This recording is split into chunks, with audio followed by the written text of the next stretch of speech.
రైట్గా debate start చేద్దాం. Debate లో participate చేస్తున్నారు బీజేపీ నాయకులు అల్జాపూర్ శ్రీనివాస్ గారు, అలాగే కాంగ్రెస్ నాయకులు మానవతారాయ్ గారు, అండ్ అలాగే మాజీ మావోయిస్ట్ అలాగే శాంతి చర్చల కమిటీ వ్యవస్థాపకులు అయిన జంపన్న గారు మనతో జాయిన్ అవుతున్నారు. అండ్ అలాగే మురళీ మనోహర్ గారు president martyrs memorial research institute నుంచి మనతో జాయిన్ అయ్యారు. నమస్కారం అండి అందరికీ. సో మానవతారాయ్ గారు, ఏంటి ఆపరేషన్ కగార్ వంటి నక్సల్ వ్యతిరేక ఆపరేషన్స్ ను ఎందుకు కాంగ్రెస్ పార్టీ వ్యతిరేకిస్తోంది?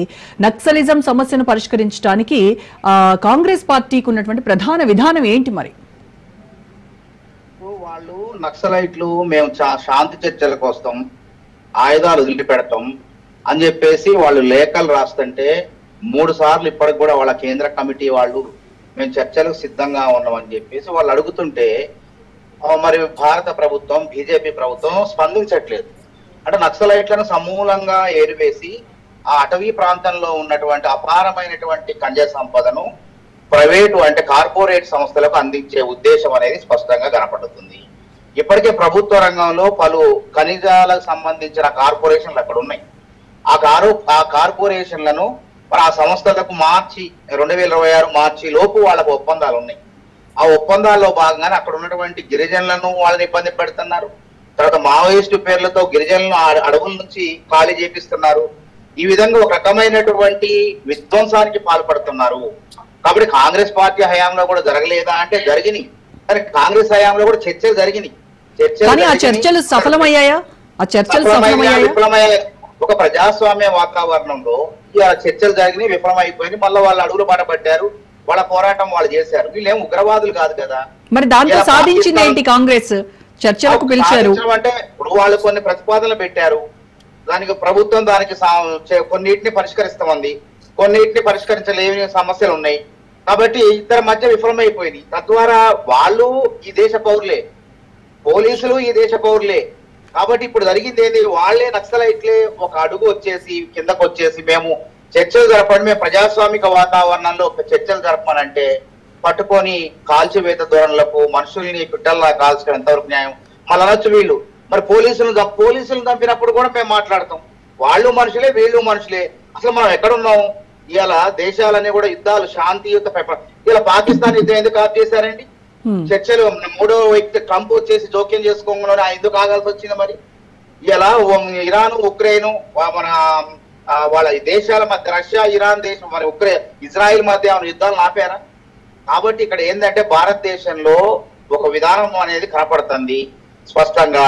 దీని ఉద్దేశం ఏంటంటే ఆపరేషన్ కగారు ప్రధాన ఉద్దేశం ఏంటంటే నక్సలైట్ల ఏరువేత పేరుతో గిరిజనులను అడుగుల నుంచి బయటికి పంపించి అక్కడ ఉన్నటువంటి ముడి ఖనిజాలను ప్రైవేటు కార్పొరేట్ సంస్థలకు దోచిపెట్టే ప్రయత్నం అనేది స్పష్టంగా జరుగుతుంది. నిజంగానే చిత్తశుద్ధి ఉంటే నిజంగానే మనకు బీజేపీ అంటే పురాణాలు, భారతం, రామాయణాలు, యుద్ధాలు, ఒక ధర్మ యుద్ధాలు ఉంటాయి. యుద్ధంలో సైనికులు శత్రువు కత్తి జారిపోతే ఆ వ్యక్తిని చంపొద్దు, బందీగా పట్టుకోవాలి, పిల్లల్ని చంపొద్దు, ఆడవాళ్ళని చంపొద్దు, వాళ్ళ సురక్షిత ప్రాంతాలు తరలించాలని యుద్ధ నియమాలు ఉంటాయి. సూర్యాస్తమయం అయిన తర్వాత యుద్ధం చేయొద్దు. మరి అట్లాంటి తెలిసినటువంటి ధర్మశాస్త్రాలు పుణికిపుచ్చుకున్నటువంటి భారతీయ జనతా పార్టీ నాయకులు ఇలా మావోయిస్టులే ఒక మెట్టు దిగి మేము చర్చలకు సిద్ధంగా ఉన్నామని 10 సార్లు చెప్తుంటే వాళ్ళని పట్టుకొని కాల్చి మేము ఎన్కౌంటర్ లో చంపినామని చెప్పేసి అయితే మీరు ఈ ఆపరేషన్ కగార్ ను వ్యతిరేకిస్తూ ఉంటే మీ కాంగ్రెస్ పార్టీ మావోయిస్టులకు సపోర్ట్ చేస్తోంది, వాళ్లకు మద్దతు ఇస్తోంది అని బీజేపీ విమర్శిస్తోంది. వాళ్ళు అట్లనే వాళ్ళు ఆ విధంగానే మాట్లాడతారు బీజేపీ వాళ్ళు. ఎందుకంటే గతంలో కాంగ్రెస్ పార్టీ చర్చను జరిపినటువంటి సందర్భాలు ఉమ్మడి రాష్ట్రంలో ఉన్నాయి ఇక్కడ మనకి. కాబట్టి మా నాయకత్వం కూడా ఛత్తీస్గఢ్ లో పెద్ద భద్ర నాయకత్వం కోల్పోయినాం. అయినప్పటికీ ఇక్కడ ఈ యుద్ధం అనేది మంచిది కాదు, యుద్ధాలే వద్దనన్నప్పుడు ఈ నక్సలైట్లు మన భారతీయ పౌరుల మధ్య ఉన్నటువంటి సమస్య ఏందో తెలుసుకోవాలి కదా. వాళ్ళందరూ కూడా ఏమన్నా దేశద్రోహుల? భారతీయ పౌరులే, ఇక్కడ పుట్టిన వాళ్ళే. వాళ్ళు దేనికోసం కొట్లాడుతున్నారు? సామాన్యులకు, పేదలకు న్యాయం జరగాలి అనే అంశమే కదా. ఆర్థిక కోణాల్లో వాళ్ళు ఆర్థికంగా పేద ప్రజలకు న్యాయం జరగాలి, పెత్తందారి వ్యవస్థ పోవాలి అని చెప్పేసి ఈ పేద ప్రజలకు న్యాయం జరగాలని వాళ్ళు కొట్లాడుతున్నారు. అట్లాంటప్పుడు వాళ్ళే ఒక మెట్టు దిగొచ్చినప్పుడు మనం మరి అన్ని రకాల పురాణాలు మన దగ్గర పెట్టుకొని అదే ధర్మంతో మేము దేశాన్ని పాలిస్తున్నప్పుడు మరి ఆ ధర్మాన్ని పాటించాలా వద్ద చర్చ ఒకసారి జరపాలా వద్దా? జరిపిన తర్వాత వాళ్ళేం చెప్తారో మీరేం చెప్తారో విన్న తర్వాత చర్చలు సఫలమా విఫలమా అన్న తర్వాత ఆలోచన చేయాలి.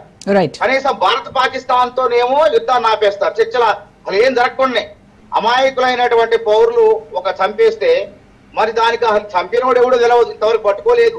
కానీ మూడో వ్యక్తి జోక్యంతో యుద్ధాన్ని ఆపేసి మనం ఏ విధంగా బాధపడతాం, దేశ పౌరులు మొత్తం కూడా బాధపడతాం.